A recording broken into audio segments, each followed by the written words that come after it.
So good, so good, so good. Everything you want for summer is at Nordstrom Rack stores now, and up to 60% off. Stock up and save on the brands you love like Vince, Sam Edelman, Frame, and Free People. Join the Nordy Club to unlock exclusive discounts, shop new arrivals first, and more. Plus, buy online and pick up at your favorite Rack store for free. Great brands, great prices. That's why you Rack.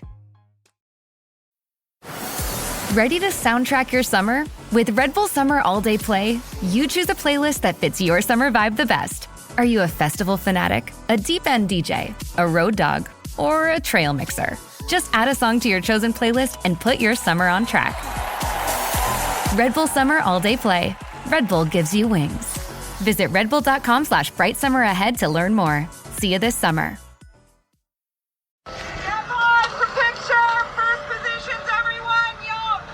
And action!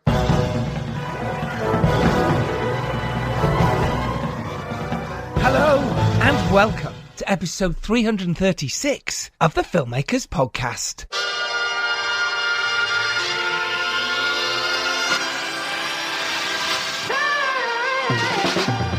This is a podcast where we talk filmmaking, from indie film to studio films and everything in between. How to get them made, how to make them, and how to try not to F it up, in our very, very humble opinion. I am Giles Alderson. I'm a writer, director and a producer. And on today's show, we have Dexter Fletcher. Yeah, that's right, he is the director of the brand new Apple TV released film Ghosted, which stars Chris Evans, Ana de Armas, Adrian Brody, Amy Sedaris, and with some amazing cameos that I'm not going to spoil here. Ghosted is an action-adventure comedy movie written by Rhett Reese, Paul Wernick, Chris McKenna and Eric Sommers. Dexter Fletcher, if you don't know, was an actor. Started off when he was very young making movies, but he's known especially for Lock, Stock and Two Smoking Barrels, Guy Ritchie's amazing feature that put him onto the map, and all the boys in it as well. Dexter has gone on to make many, many feature films and TV as an actor, but we're here to talk about him as a director, writer and producer, and those credits include Wild Bill, his debut movie, which starred Charlie Creed Miles and Andy Serkis, and then he went on to direct Sunshine on Leith, which was a Scottish romantic musical. It's fantastic. Then he directed Eddie the Eagle, starred Hugh Jackman and Taron Egerton, of course, with Christopher Walken in there. I love that movie. So brilliant.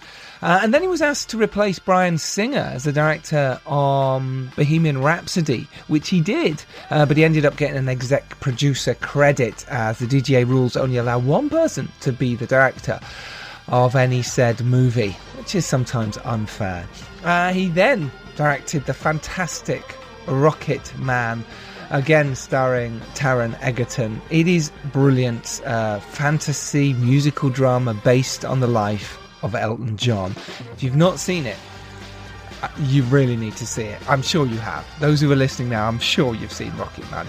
Stunning, stunning movie, and it really put Dexter on the map as a director that is brilliantly capable of making amazing films. He then did a little bit of TV with The Offer. It's the miniseries making of Francis Ford Coppola's The Godfather. And now he has directed Ghosted. So myself and Dom Lemoir sat down with Dexter and had a rather lovely chat. Dexter talked all about pitching and why even now he still has to pitch and why it's a good thing. He talks about making your first film versus making a studio film. What's the difference? How you respond to notes and deal with pressure. He also talks about why directing is a lonely job and why he still has to work harder and harder, and gives you some amazing advice to go out there and make your films and TV as well. So thank you all so much, those who listened to last week's episode with Eben Bolter, the cinematographer of The Last of Us. We got some lovely comments on that. And we have, because we recorded for an hour and a half, there is quite a lot of bonus clips there on our Patreon page now. Go join it. Go support it. Support us and the podcast if you like this. Tell your friends for one thing. But then do go join the Patreon. There's some amazing bonus material on there. And it just helps us grow and makes us just feel nice and warm and cuddly inside. So, that's it. I am making a fashion advert this week, which is pretty full on and fun and games, as you can imagine. So I don't know who next week's episode is right now. I'm probably going to sort all that out on Sunday. But right now, I'm going to play you the trailer for Ghosted, and then you get to listen to Dexter Fletcher. Enjoy. I was just wondering if you wanted to, go out sometime. You want to get a coffee? Now? Yes, now. I'll just hang on. When I wake up. Her name is Sadie. I mean, I know this sounds crazy, but I think she might be the one. I know I'm gonna be the man who goes along with you. She really is great. You'll see. Any word? She ghosted him. I bet she isn't even seeing your text. She does travel a lot for work. Go to her. I'm going to London.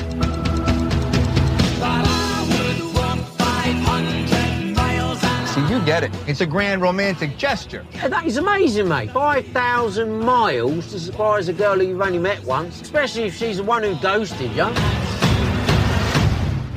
No, she didn't ghost me. She just doesn't have an international calling plan. Oh, right.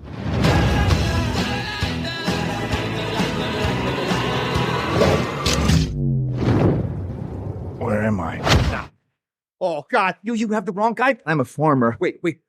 Oh, You got me kidnapped and tortured all after one date. I swallowed a rock. You're the one who flew to London. It was a romantic gesture. Didn't it ever occur to you that he could be a foreign asset trying to compromise your mission? I'm the boyfriend. Do you trust me? Is that a joke?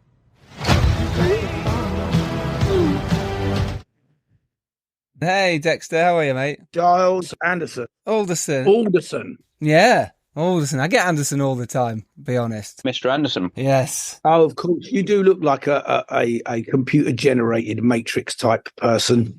Thank you. It's all written all over my face. It's the zeros and ones that pass it. Yeah. That's why I'm so advanced.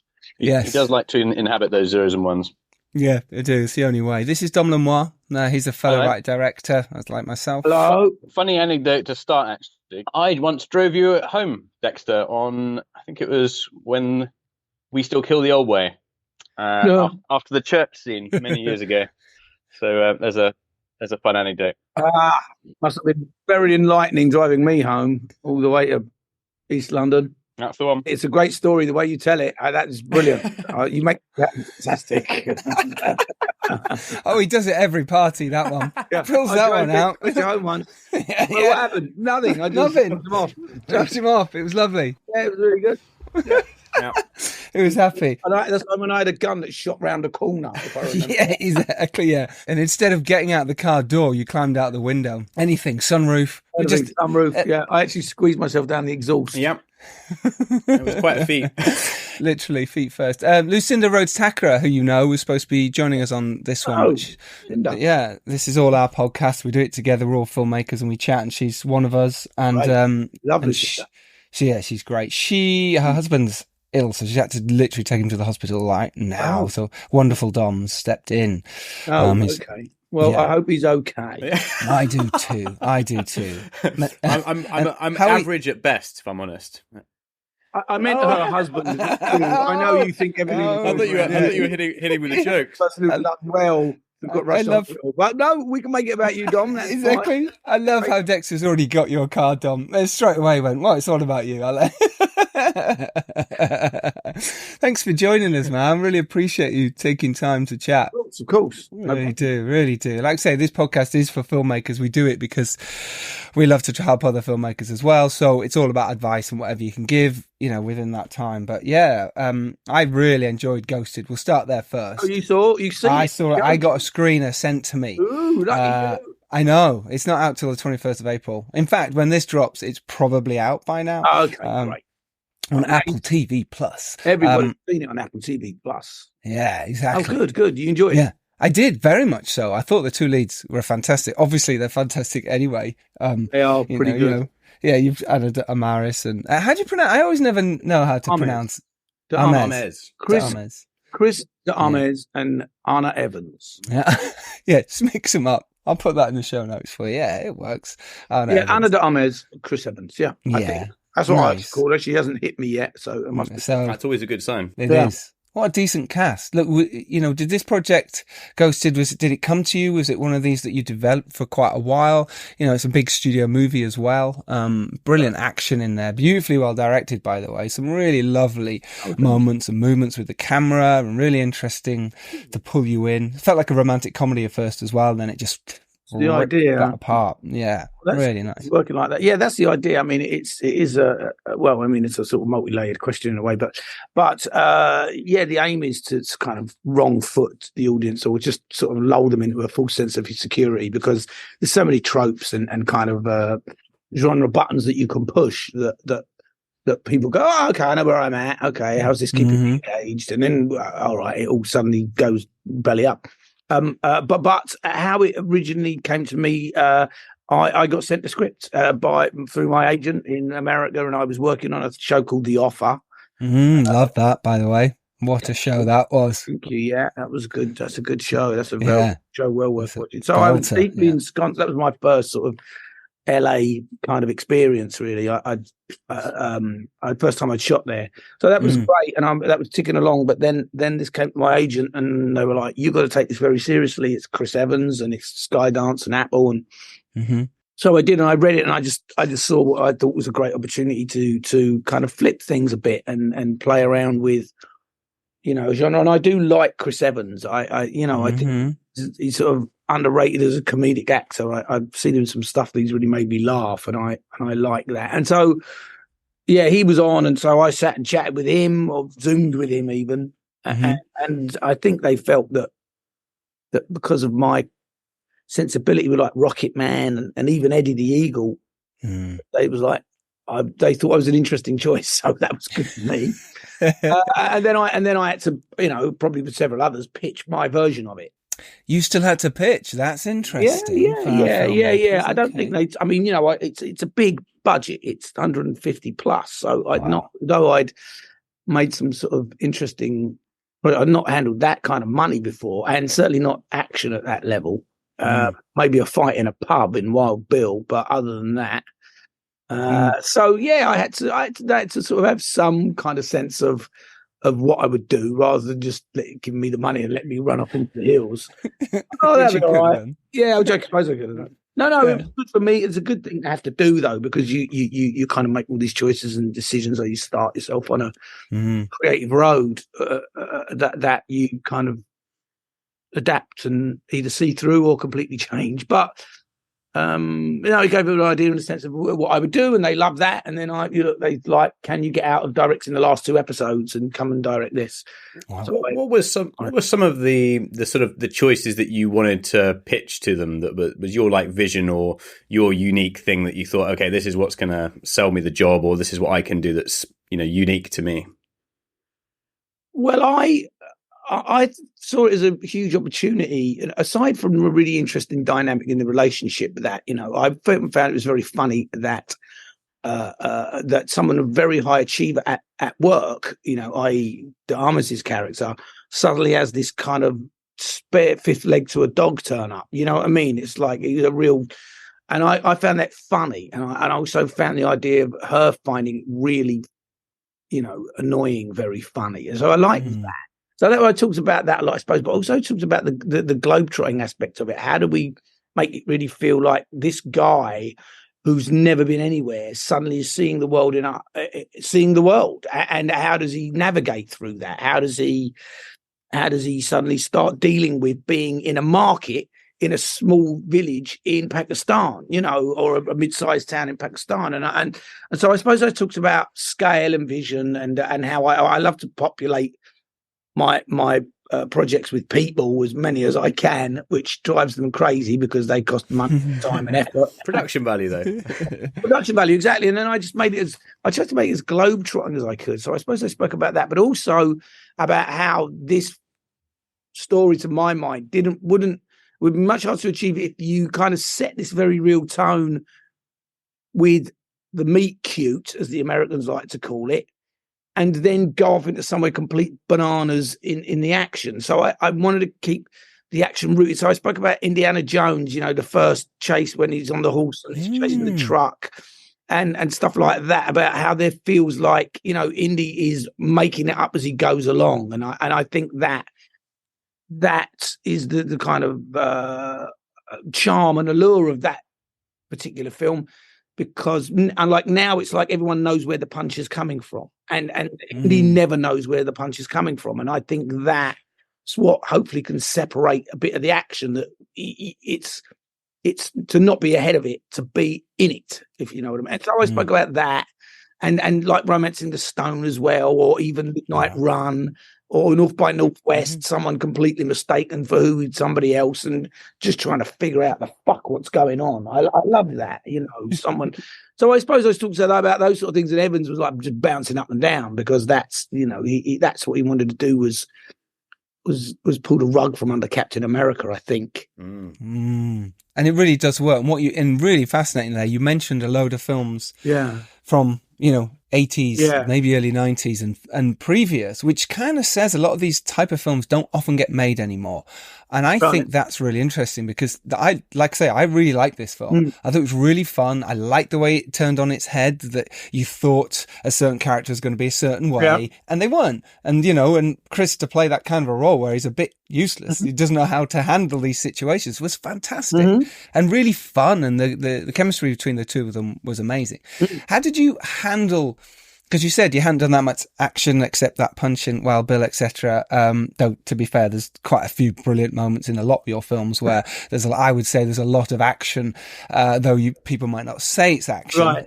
But it's for Rocketman for one, with all the dancing. There's so much action going on in there, the choreography of all that. But I get your point. Yeah. This is very much explosions, punches, fight sequences.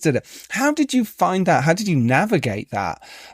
Because that is, like you say, it is different. You're dealing with stunt teams, you're dealing with stunt coordinators. Well, what was your process? I suppose, that's where the crossover comes, is like with Rocketman, for example, and Eddie, to a degree, you have to lean into experts who know more about or know about it, and trust them. And so I found this second unit guy who I really like, called Garrett Warren, who has one eye and an eye patch and is, a bit crazy in the best way, sort of like every idea is possible kind of guy.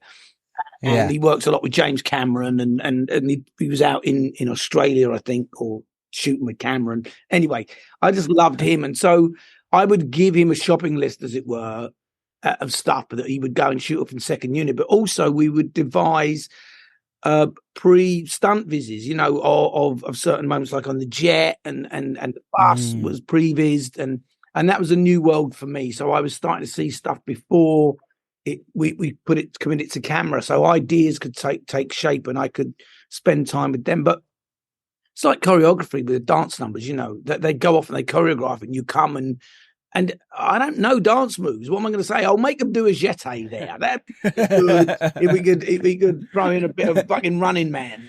Yes, please. It was like a robot. Yeah, a robot there. They'd be like, you what? So I can suggest musical styles and things that I like, or give equivalents of things that I would respond to. But then you kind of, it's a collaborative part of it. But I think it feels like that's part of my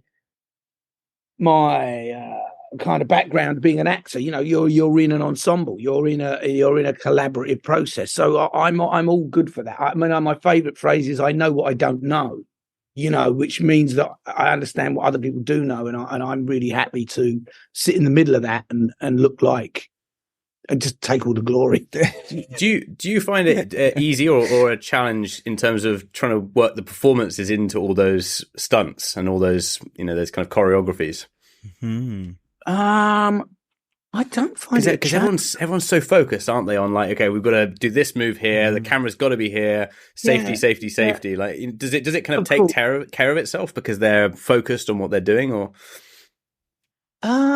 Yeah, I suppose there is a separation between them, because that you go from a bit of dialogue into the action. I don't know. I didn't notice that being hard. I mean, I suppose the stunt stuff is hard when when something's not working, it has to be worked. And although it seems like it's meticulously worked out, you can get it on the set or on the day and it don't work, and you have to pivot on that. But then you've got someone like Chris Evans who's really experienced, or Arnold, which is super game.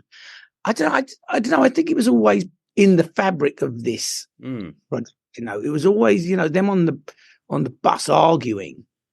It's just so integral to the whole thing of it that he's discovering this incredible woman who has depths and skills beyond anything that he ever imagined.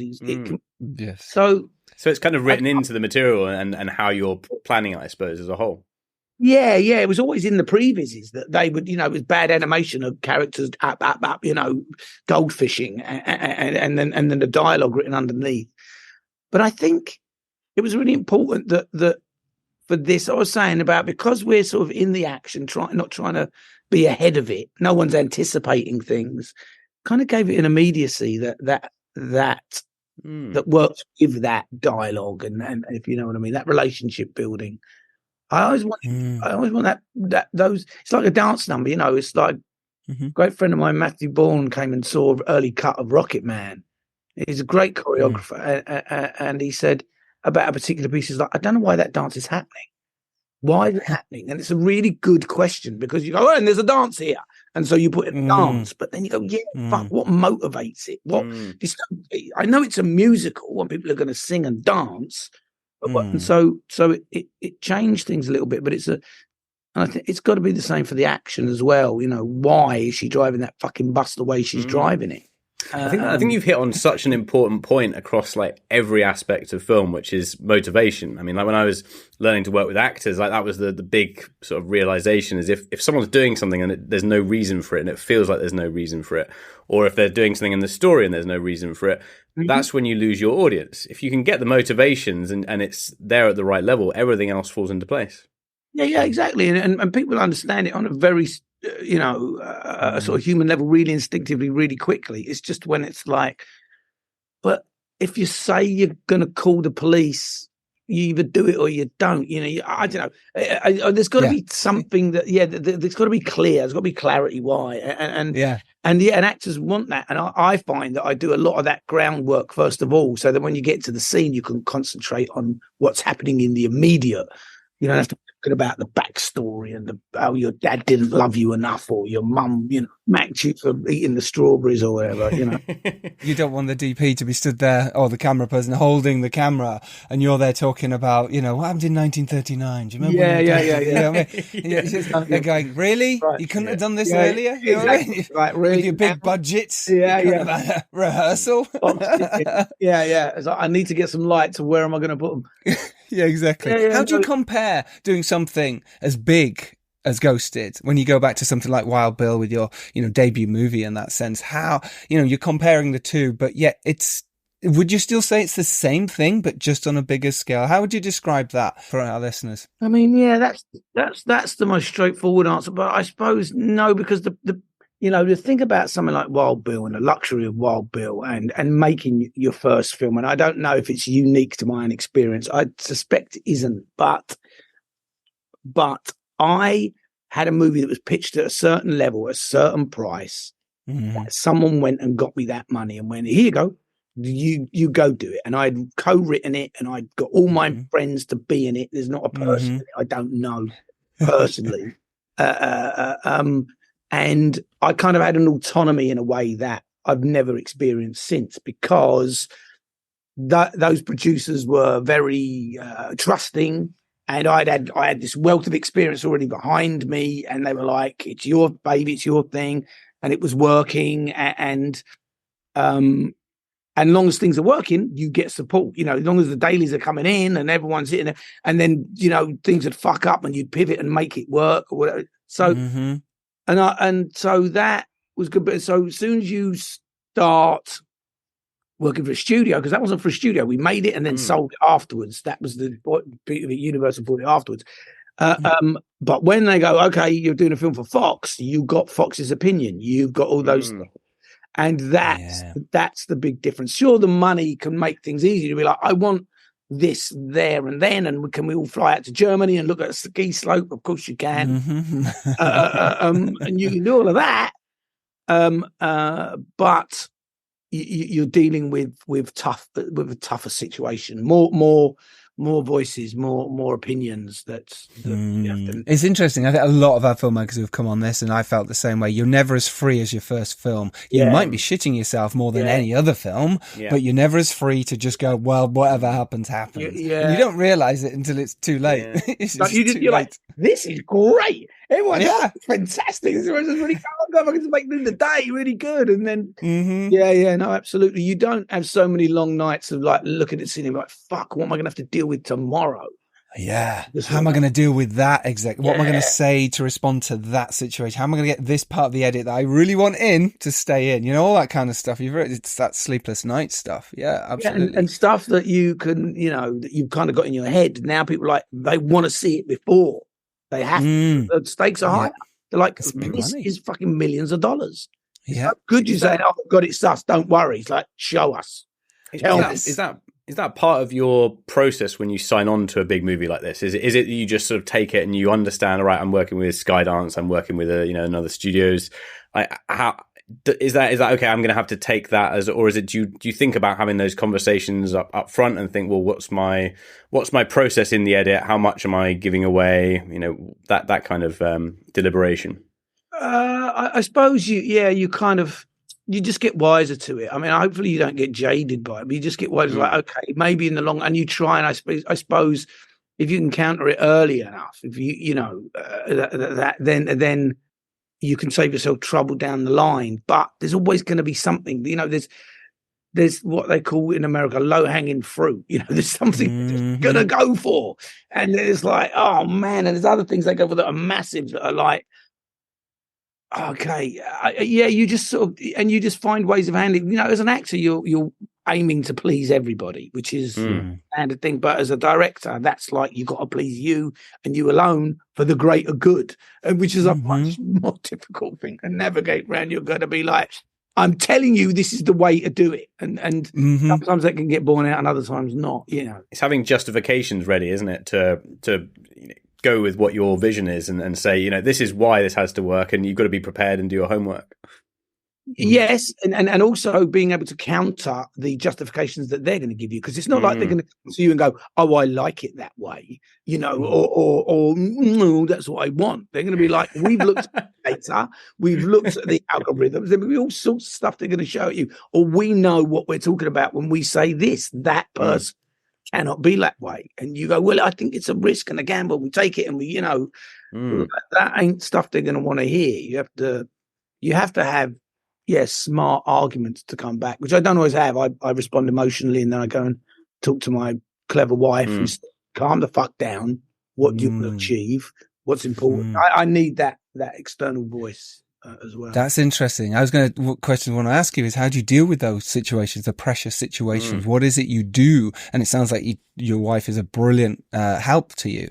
But what is it when maybe you can't, and you're in the middle of it all, and something goes wrong, and you've got to just deal with the situation? How do you, as a director, go, right, I've just got to focus and get this done without shouting and screaming the place down? What's your process? I'm not a shouter and screamer. I step away. I take a glass of water. I try and work through the problem, and then ask myself what it is that they're trying to actually, what it undoes, and what the arguments for not allowing that to happen are. And you understand I'm going to be able to get it to a certain point, and either they're going to listen to that reason and that logic, or they're going to keep pushing it, and then you get into a different stage of it. It's like, okay, how do we test it? How do we put what you're saying up against what I'm saying, and see how it goes? But it's a lonely job. It's lonely, because at the end of the day, the decision comes down to you, and even the decision of like, okay, I'm going to let it go and lose this argument.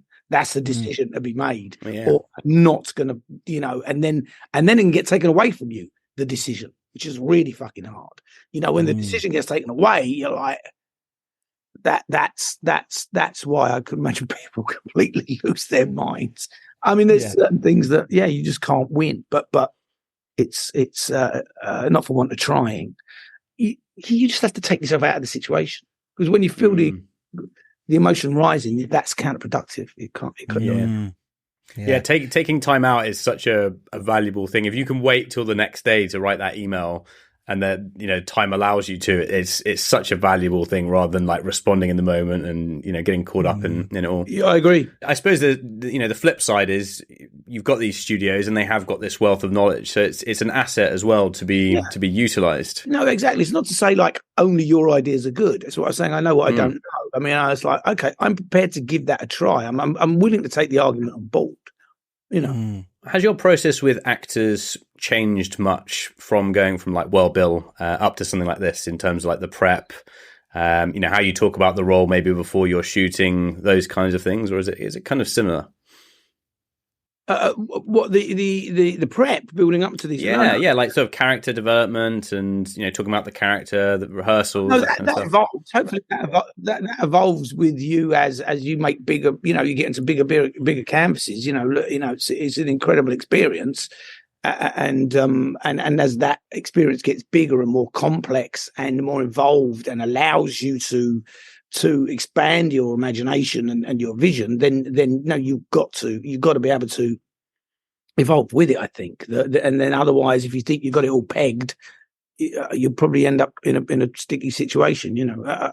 No, that's part of the thrill of it. Is like there is no limit to it.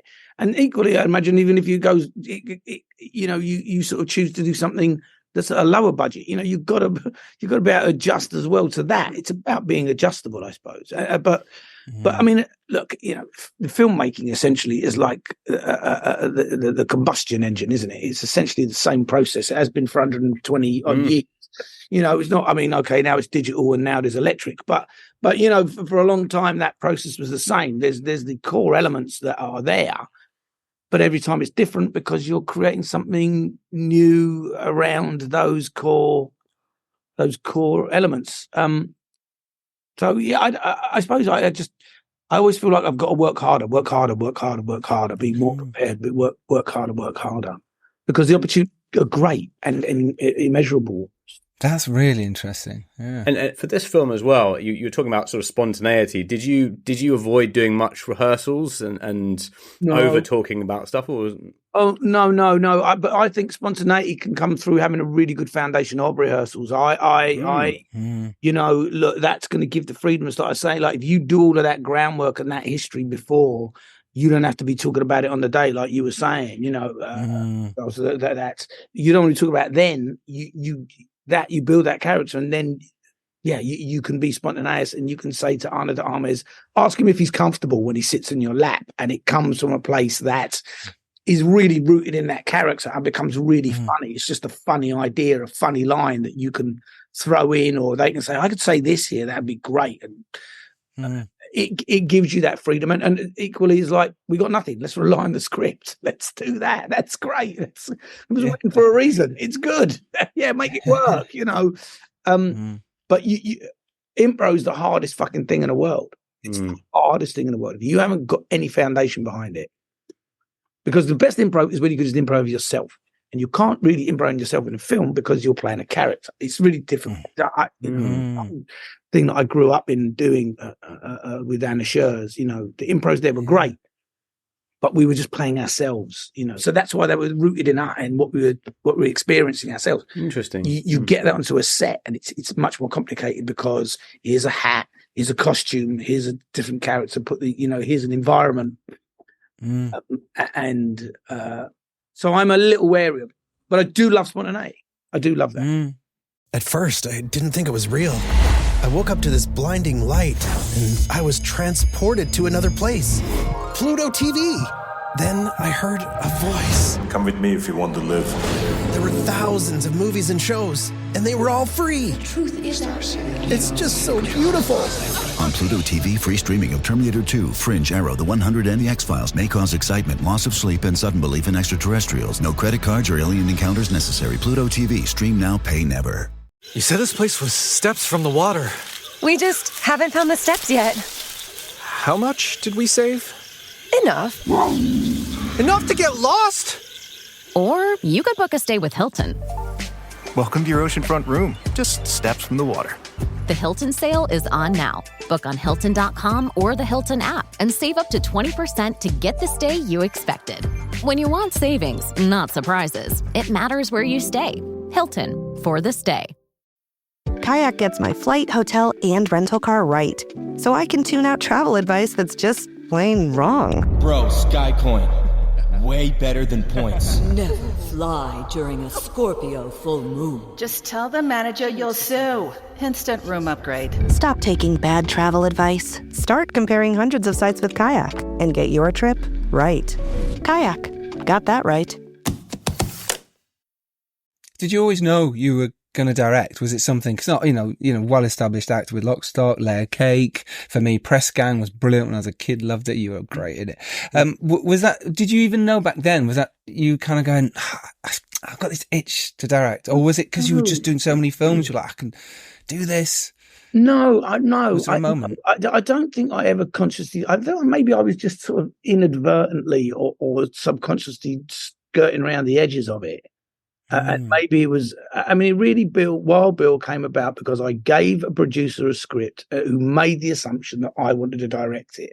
And I just wanted to get it made. I'd just written it with a mate and I just wanted to see it made. I wasn't like, here's this and I'm going to direct. She just said, right, okay, and you're going to direct it. And I knew that when she asked that question, that to get it made, I had to say yes. So I said, yeah. And I directed, acting workshops for many years with my older brother Graham, and we've been doing that sort of in this very sort of offhand way. Every Monday we go to Jackson's Lane Community Centre with a bunch of mates and do acting workshops, and it was very haphazard. And we did it for years and years when we weren't getting much acting work. It was to keep ourselves going. So I suppose I'd been doing it in a way, but I'd never. And then once she said that about Bill, and she went and got the money, and then I started, I could be this person, that person, and then I started thinking about it. Then it fucking caught me, and my cousin who worked at TV was a producer. I said, I got this thing about a housing estate, and she went, oh, there's an empty tower block in Newham that you can rent the whole floor. Wow! If you go and ask the Newham Film Council.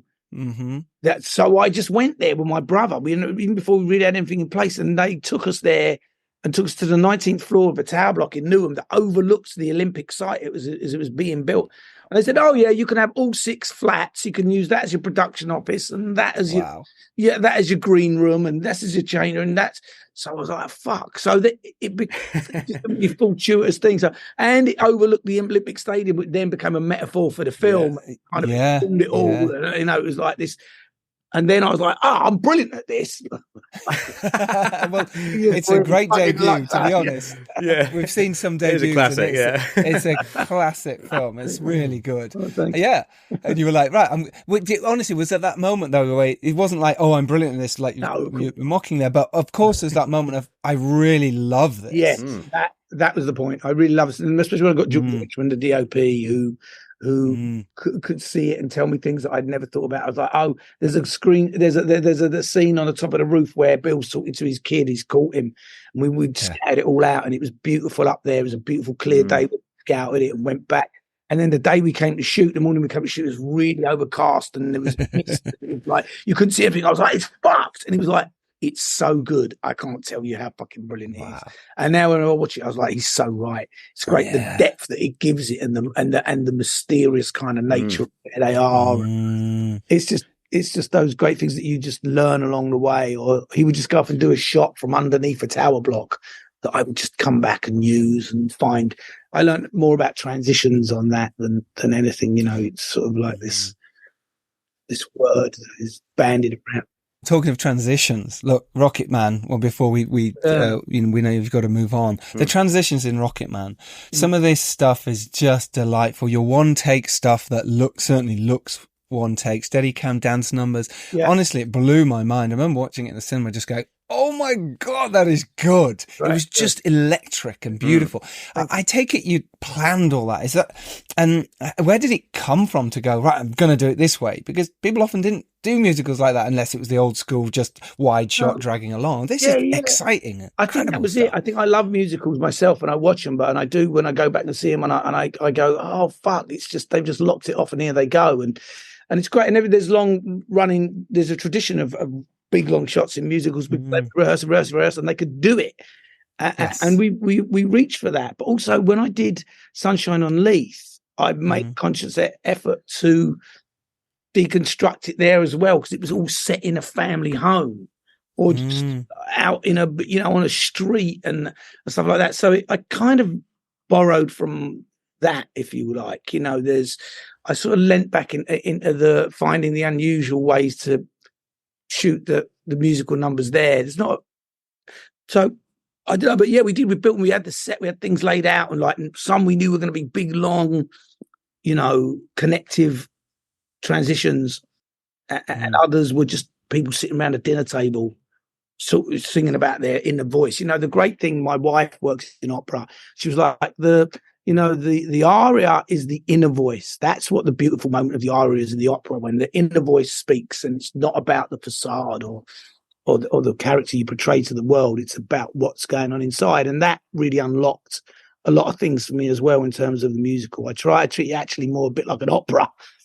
Sounds a bit grandiose, but you know what I mean. That you're like, oh, we're not just like, hey, I'm happy and I'm moving around. It's sort of like, oh fuck, I'm her. So, yes, yeah. Did you have to be careful about your choices? You were on a bit of a roll. Things were happening, moving forward from Sunshine on Leith. People were like, oh, guy, this guy actually can do it. It wasn't luck with his first film, Wild Bill. Right. Were you then going, I've got to be careful, got to think about what I'm doing with Eddie the Eagle, for instance, Hugh Jackman in there. It's again, Taron again. Yeah. But were you thinking at that point, it's my third film. I've got to really think about what I'm doing next. Of course. Yeah. You have to, but that's the second choice was the big one, really. That's why, Sunshine on Leith was a good choice, because I went from that kitchen sink drama to a musical, although it's kind of kitchen sinky a bit as well. But I think it just made people go, oh, it's not all just gangsters and drugs and fights in pubs. It's heartfelt human stories. And again with Eddie, that was a really good opportunity. And what you have to consider is like, here's a good opportunity to work with some amazing people. Matthew Vaughn produced that film. Amazing. To have Matthew go, I've got this film with Taron.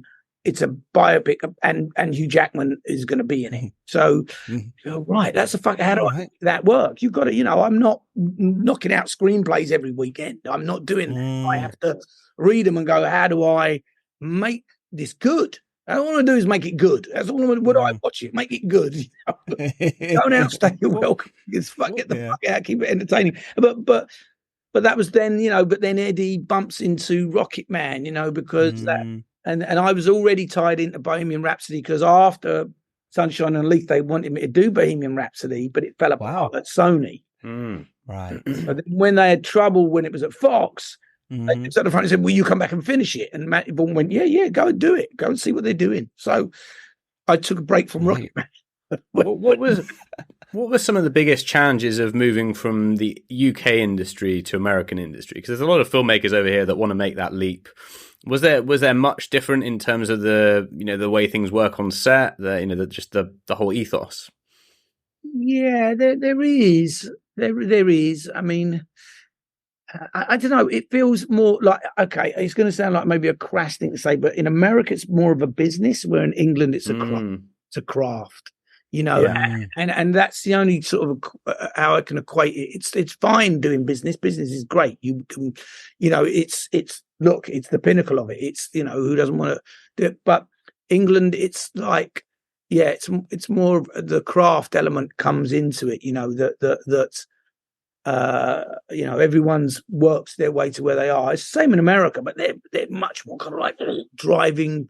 They're bullish, I suppose, is the phrase. It's like when I was setting up on The Offer, I spoke to Al Ruddy, who's the producer of The Godfather, won the Academy Award, and he said, "Oh, hey kid, I heard you did that Bohemian Rhapsody," and I went, "Oh well, I helped them finish it. I helped out." And he went, "Oh, you're fucked in Hollywood."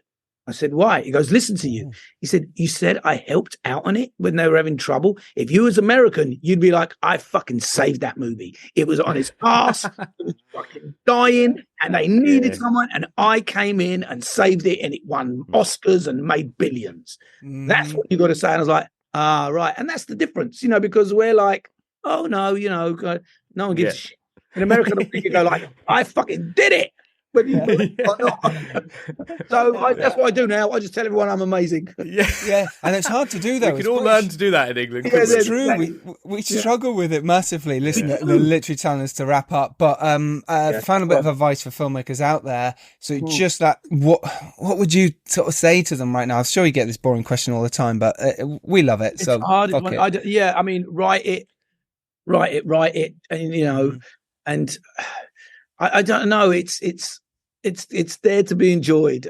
It's really difficult because everyone's going to happen into it in their own way. But you got to work hard. I've acted for 40 years before I got my opportunity, so it's 40 years making. So I don't. It's not like I know it seems like it's easy, but I started at 6, and then it took me 40 years to get there. So it's going to be hard work, but you love it. Keep going. Do it. Yeah, love it. You're amazing. Next time I drive you home, I expect you to jump out the window and be on fire or something. All right? Worry. I'll roll out the door, action style. Yeah, action style. So we got a story, Dexter.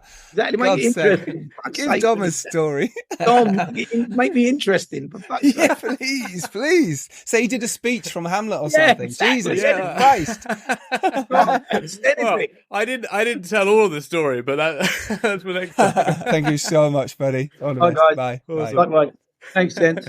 All right. See you later. Bye. Wow, that was Dexter. That was disclaimer, because there was a little bit of confusion at the start when I came in. So my headphone jack was doing like complete digital noise, so I couldn't actually hear anything that Dexter was saying. So I was kind of so you wait for him to be silent to then jump in with a question. yeah. So there was a bit of confusion in terms of what was going on with Lucinda's situation and the anecdote, etc. Throw that out there. Just gonna throw that out there. I had like robot noise coming through my headphones, but hopefully it will make sense when I listen to it, because I didn't hear what he said. I loved chatting to Dexter. I wanted him to get on for ages, and Lucinda's managed to sort that out. I think that's really thanks, cool. Lucinda. Met Lucinda's dad yesterday at a screening as well. There you go. Yeah, Martin Neely's screening of his short film. Yeah. Shout out to Martin Neely. Yeah, absolutely. Big shout out to Make Your Film alumni as well. Yeah, speaking of which, I hope you enjoyed the Make Your Film event, the Filmmakers Podcast present Make Your Film event the other night at London Independent Film Festival. We will do another one soon, won't we? Yes, I'm sure we will. Look, I got so much out of that. I could have spoken to him for so much more, but what I really liked was him talking about pitching, even at his stage, So you go from literally doing Rocketman, where you're the toast of the town, and you still got to pitch on movies. That says it all, right? I like that in a way, because I feel like that's the kind of accountability that keeps directors like good and on their toes, like even when they do get famous, and not become the sort of megalomaniacs that blow like billions of dollars on crazy films that haven't been thought out. So in a weird way, I think it'd be a nice thing to have to pitch and like. I agree. Well, you also then realise if you want to do it, getting a blank check on something, hey, come and do this £150 million movie, it does put a different mindset on it. Whereas you actually go, I'm going to pitch on this. Let me see if I can actually, how would I do it? And you get passionate about it. That's when you should be making the film. Yeah. So, I agree. The nerves as well. I agree. But I just found it fascinating. I didn't think that would be a thing for someone like Dexter Fletcher to still have to pitch on this kind of a movie. But he obviously did it well. I also really liked how he said it's a lonely job, and so lonely. So lonely. And that going from an actor to a director, how that felt for him. Great guy. Great. Listen, I've seen all his films. For some like director, and I just went through them before knowing he was coming on. So went, oh God, I've seen them all. Yeah, and it's not that often you do someone as well established as that you have seen every single one of them. Yeah, it's nice, isn't it? It's just really cool guy, brilliant. You know, that British indie scene just blew it up with some absolute cool ass films. It's that kind of British indie, fun, wacky, brilliant energy that's just been carried through into Hollywood, really. Yeah, and done a good job of it. Very, very good job. It's interesting, isn't it? Quite a lot of the Lock, Stock gang, you know, still riding high, still doing really well, still making movies. A lot of them. It's a huge film, but still. All right, look. I hope you've enjoyed this. This has been. I enjoyed it. Yeah, no, thanks for jumping in last minute. Why not? Five minute call. 5 minute call. You were literally called him up. Do you want to do a podcast with Dexter Fletcher? Oh, I could do. I've got stuff. I've got an edit to do. I've got this to do. When is it? 5 minutes. You went, yep, I'm in. So it's cool. It's Dexter. Right, we'll do it. Yeah, I'm glad I did. Yeah, I'm glad. Ghosted is out now on Apple TV Plus. It's brilliant. I really enjoyed this film. It's a proper throwback to those old 80s movies, and it's a flipped on its head premise as well. So definitely no damsel in distress in this film. I loved it. Well done, damsel Dexter. causing distress, you might say. Yes, indeed. So, go out there, make your films. Be inspired by Dexter. Look what he did. You know, he went out there and wrote something with a pal, got it made, and look where he is now, making 150 million studio movies. Yeah. Dollars, maybe. You can do it too. And so can me and Dom. All right? Yeah. Even us. So, even us. So go out there, make your films, make it happen. And if you're lucky enough to rise up and do well as Dexter has done, it is your duty to send the elevator back down. We will see you next Tuesday, as always, when our guest will be announced then on the podcast, because I don't know who it is, because we're recording this 2 weeks behind. Could be anyone. Could be anyone. Actually, could be anyone. Could be you. Could be you. Imagine if it was. Imagine if it was you. That would be weird, because you might not even know about it. I just call you up. Suddenly you're on the podcast. You're on. Yeah. It's you. Your time is now. It's like basically like Squid Game. Yeah. Right, till next Tuesday, everyone. Take care. Go make your films. Make it happen. Bye-bye. Bye, Tom. Bye. Bye, everyone else. Bye.